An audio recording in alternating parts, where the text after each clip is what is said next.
إياك نستعين اهدنا الصراط المستقيم صراط الذين أنعمت عليهم غير المغضوب عليهم ولا الضالين آمين. Ini dong apa namanya istiqomah ya. Jadi walaupun sedikit kita tetap ngaji ya. Sebab di dalam kaidah keterangan al-istiqomah khairun min al-karomah. Istiqomah atau continue terus-terusan di dalam kebaikan itu lebih baik daripada 1000 karomah. Karomah itu hanya diberikan kepada wali. Ya, makanya kita mah boro-boro ya. Jadi wali paling wali murid, wali nikah ya. Ya, tapi ternyata dengan istiqomah kita itu lebih daripada yang didapatkan oleh wali. Masya Allah. Yang penting kebaikan istiqomahnya ya. Kalau keburukan mah harus balik juga. Alhamdulillah. Yang jelas ya kajian hadisnya sebenarnya mah di bab puasa. Yang punya kita mungkin halaman 44 ya. Tapi karena itu mau buat bekal nanti menjelang bulan Ramadan ya supaya akurat gitu ya. Jadi sekarang mah dilewat aja dulu. Halaman 47 ya. Yang jelas di bab yang 14 tentang keutamaan ibadah fardu sebagaimana disingkatkan. Al-babu bab ar-rabi'a asyara yang 14 ada pesulit. Ya. Fadilatil faridoti ya menjelaskan tentang keutamaan ibadah fardu. Jadi di bab yang 14 dalam kitab Lubabul Hadis atau matan dari kitab Taqul Qaul ini insyaallah akan menjelaskan tentang ibadah fardu ya, baik sholat maupun yang lainnya ya, sebagaimana kita ketahui ibadah yang wajib itu yang termasuk rukun Islam itu ya, dari puasa, zakat, haji, sholat khususnya itu ya. Nah makanya di sini telah bersabda an-Nabiyu baginda Nabi sallallahu alaihi wasallam. Bunia didirikan al-Islamu Islam sengaja sahabat-sahabat ya. Jadi walaupun yang enggak ini kebayang tidak ini tidak itu gitu ya. Iya, jadi pengetahuan. Ya kecuali nanti kalau irobat itu mah kadang-kadang beberapa lafaz bisa mungkin ya. Allah khamsin atas 5 syahadati Allah syahadati jadi badal dari khamsin ya boleh sih dibaca pak buang obat ya jadi minha syahadatu atau boleh jadi takdiru guna syahadatu itu. Tapi yang benar itu pas jadi badal ya. Syahadati Allah ilaha illallah wa anna Muhammad Rasulullah kesimpulannya yang pertama yang menyaksikan bahwa tiada Tuhan sembahan yang disembah dengan sebenar-benarnya kecuali Allah dan bahwasanya Nabi Muhammad SAW itu utusan Allah. Wa iqamis sholati dan mendirikan sholat, mendirikan dan mengerjakan. Wa itai zakati dan membayar zakat. Wa hijil baiti dari hijil ya. Hijil baiti mengenai hijil. Hijil baiti dan haji ke Baitullah. Wa shaumi Ramadan dan puasa Ramadan. Rawahu hadis riwayat Ahmadu satu Imam Ahmad wal Bukhari kedua Imam Bukhari wa Muslimun ketiga Muslim wa Tirmidzi ketiga keempat Imam Tirmidzi semuanya an Abi bin Umar bin Khattab dari sahabat Ibnu Umar bin Khattab. Jadi ya yang namanya Islam sebenarnya Islam itu didirikan atas 5 dasar ya. 5 hal 5 ya. Nah yang pertama itu adalah menyaksikan. Yang namanya menyaksikan itu artinya kan harus bukan sekedar tahu ya, harus benar-benar hadir. Sebab kalau orang tahu belum menyaksikan. Ya, terus pertanyaannya kita kan nggak bisa langsung bisa menghadiri jangankan Allah ya kepada Rasulullah juga enggak gitu ya, karena memang satu beda jarak, keduanya beda zaman gitu ya, tapi paling tidak benar-benar meyakini. Jadi jelas yang pertama Islam itu didirikan dengan dua kalimat syahadat atau kesaksian tauhid dan kesaksian Rasul. Jadi secara konsepnya jadi menyaksikan bahwa tiada Tuhan yang berhak disembah dengan sebenar-benarnya kecuali Allah. Dengan konsepnya ya. Dan begitu juga menyaksikan bahwa Nabi Muhammad itu utusan Allah dengan konsekuensi juga. Makanya kudu tahu nanti daripada penjabar ini tentunya kudu tahu sifat yang wajib bagi Allah berapa, yang mustahil berapa, yang jaib berapa. Begitu juga kepada Rasul, yang wajibnya berapa, yang mustahil berapa, juga yang jaibnya. Baru bisa seutuhnya. Ya. Nah yang kedua, rukun Islam itu ya didirikan Islam adalah dengan mendirikan sholat. Nah di sini kata-katanya mendirikan, bukannya mengerjakan. Kalau mengerjakan mah itu sekedar ya nggak ada bekasnya gitu ya, nggak ada pengaruhnya. Jadi nggak bisa yang dimaksud di dalam Al-Quran inna sholata tanha anil fahsya'i wal munkar itu. Jadi sungguhnya sholat itu bisa mencegah perbuatan keji dan munkar. Itulah sholat yang benar-benar sudah didirikan. Kalau memang sebatas kerja belum bisa itu. Makanya kalau kita di sholat, nah sholat tapi masih istilahnya STM-nya apa namanya? Sholat jalan, sholat terus masih jalan gitu ya. Nah ini berarti sholatnya belum didirikan, baru ngerjain. Nah memang bagaimana caranya sholat supaya bisa mendirikan, supaya nantinya bisa mempengaruhi dalam kehidupan ini ya, khusus tadi bisa mencegah dari perbuatan keji dan munkar. Ya tentunya harus tahu syarat rukunnya. Nah, kemudian kasarannya mah tuh kehusuannya ya, terlebih lagi keikhlasannya baru nyampe. Jadi kalau sekedar asal sholat aja mah ya pokoknya sholat ya, orang kayak gitu ikut itu nggak ada pengaruhnya ya. Oh gitu. Makanya ya bagus yang udah mau sholat tapi harus berusaha juga untuk mencari ilmunya ya. Ya bahkan kalau kita kaitkan sangat penting ilmu sholat di dalam sholat kan mulai diwajibkan diperintahkan ketika momen Isra Mi'raj, betul ya kan? Itu sebenarnya mah sebelum sholat subuh udah rampung semua. Jadi rangkaian perjalanan Isra Mi'raj, bahkan di antara hasil daripada Isra Mi'raj itu ibadah sholat yang tadinya 50 menjadi 5 ya. Nah ini sebenarnya bukan sholat aja. Makanya kalau ada Ustadz ya mengatakan jadi hasil daripada Isra Mi'raj itu hanya sholat, salah. Apalagi oleh-oleh paling sebel ya mengatakan sholat oleh-oleh gitu ya. Jadi sebenarnya bukan soal itu, ada di kitab Dardir ya, kalau bahasa orang Wetan biasanya kitab Benama.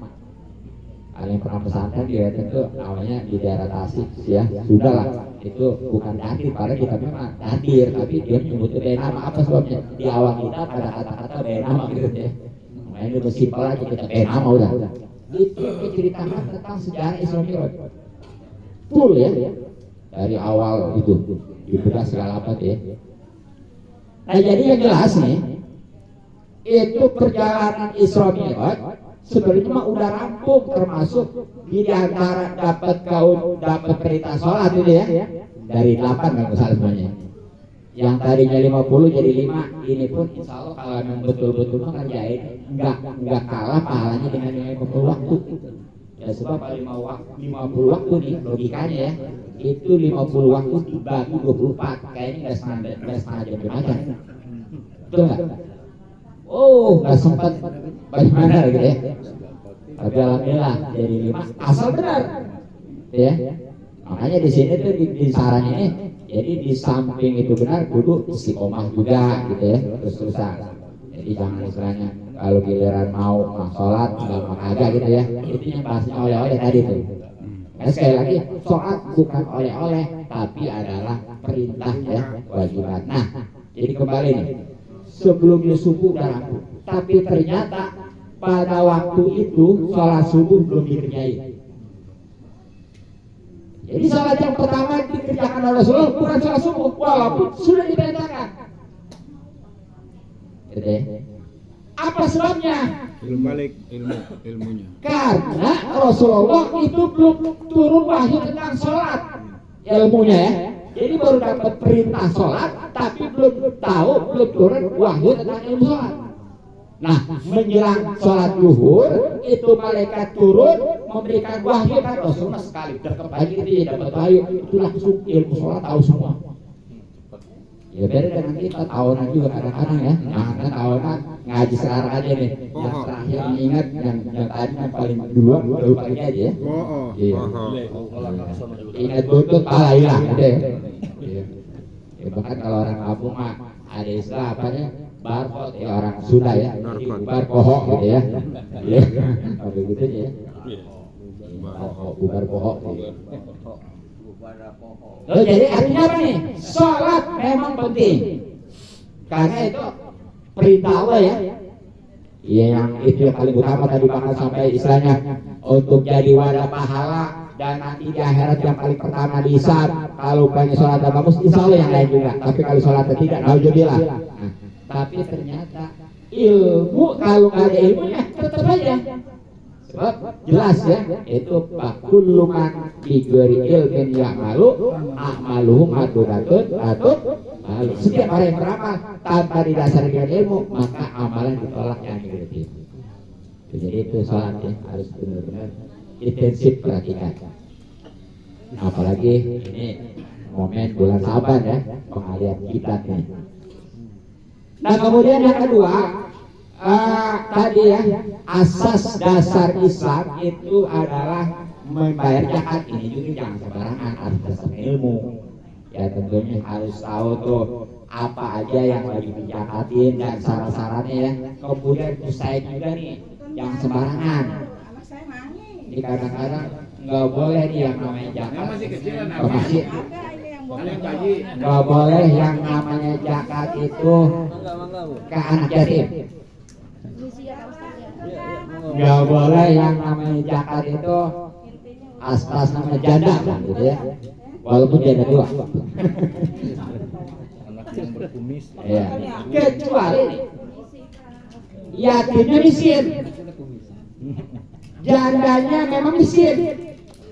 Itu sekali lagi bukan atas nama janda, bukan atas nama yatim ya, tapi atas nama miskin. Sebab di dalam musaikah kan sebagian di dalam surat Al-Maidah yang 8 itu dapat asap nggak ada janda yatim ya, bahkan masih juga nggak ada. Kecuali nih kalau mau pakai masjid gini caranya, umpamanya kan ketua DKM Pak Hajiman ya, Pak Hajiman utang sama dia banyak berapa miliar gitu ya, boleh Pak Hajiman ya. Nah, kalau giliran ada yang zakat tuh kasih ke Pak Hajiman boleh. Jadi atas nama pribadi utang ke material ya. Nah nanti Pak Hajiman ini atas nama gorimin yang berutang, jadi dibayar. Kalau atas nama masjid dari awal nggak boleh. Jadi gitu tuh solusinya kalau emang nanti ditasalkan zakat ke masjid gitu ya. Jadi atas nama individu utang ke material untuk masjid ditanggung dia. Nah nanti ketika ada pembagian zakat beliau dikasih nanti cuma ngebayar gorimin namanya. Kalau langsung ke masjid nggak boleh. Gitu. Jadi udah tahu tuh usaha juga. Jadi kalau nggak tahu mah ilmunya, ya nantinya nggak sah kewajiban belum gugur ya. Nah yang ketiganya adalah haji. Nah ini juga apalagi ya. Ini mah karena ibadah dari yang 4 itu kan, yang 5 ya. Ada yang istilahnya dengan ucapan, ada yang meninggalkan itu cuma nahan seperti puasa nanti ya. Nah ada yang berupa harta nih. Kemudian tadi ada yang berupa dengan tenaga ya, sholat ya. Nah bahkan ini komplit. Kalau haji mah ya harta, ya tenaga, pekerjaan, betul. Walaupun nggak ada bacaan. Jadi di haji mah nggak ada bacaan yang wajib nggak. Di haji Kalau sholat apa? Ada yang wajib, ada bacaan yang wajib, ada pekerjaan yang wajib, bahkan ada hati wajib ya. Kalau yang namanya haji mah itu nggak ada bacaan, makanya walaupun nggak bisa baca itu tenang aja. Gitu ya. Dan yang kalimatnya adalah puasa Ramadan. Nah ini kan biasanya kita kalau ngapal dari kecil ya, namanya katanya kayak apa namanya haji yang terakhir ya. Karena istilahnya rukun Islam yang kelima. Tapi kenapa di sini itu juz yang keempat, yang kelima baru puasa. Nah ini memang kalau riwayat Imam Ahmad, Imam Bukhari, Imam Muslim dan Tirmidzi ya itu begini. Nah kalau memang riwayatnya hanya dari Imam Muslim di satu sendiri ya, walaupun ujung-ujungnya kepada sahabat Ibnu Umar, itu memang yang umum kita ketahui itu memang haji terakhir. Jadi boleh aja. Seandainya ada yang bertanya kalau rukun Islam yang kelima itu apa? Puasa? Nggak salah. Ini justru yang lebih kuat. Seandainya dia haji juga umumnya, ya memang itu ada juga. Semuanya sama-sama gitu ya. Nah gitu. Itulah mungkin baru satu hadis tentang keutamaan ibadah fardu ya.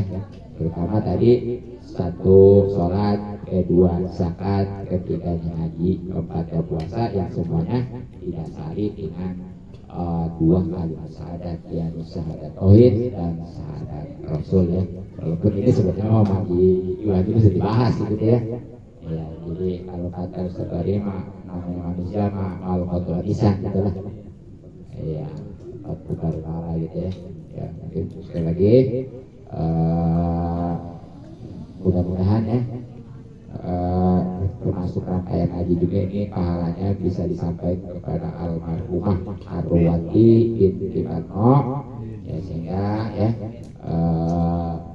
beliau ini apa namanya dikubur ini menjadi terang ya, menjadi luas dan tentunya ditemani dengan kemat yang menyenangkan gitu ya. Terutama lagi ya pun dosa-dosanya diterima oleh berkati surat Al-Fatihah. Bismillahirrahmanirrahim. Alhamdulillahirabbil alamin. Arrahmanirrahim. Maliki yaumiddin.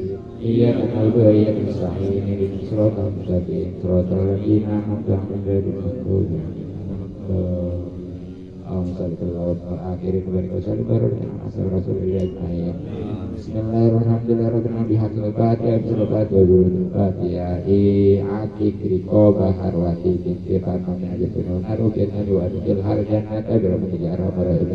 Allahumma la tahrina ajraha wa la tat'abana fil anwar hawa ikhwan wa la tajati kullu dinatin amanu wa nakarobrohim Rabbana atina fid dunya hasanatan wa fil akhirati hasanatan wa qina adzabannar alhamdulillahi alamin kurang lebih mohon dan aku subhanahu wa ta'ala.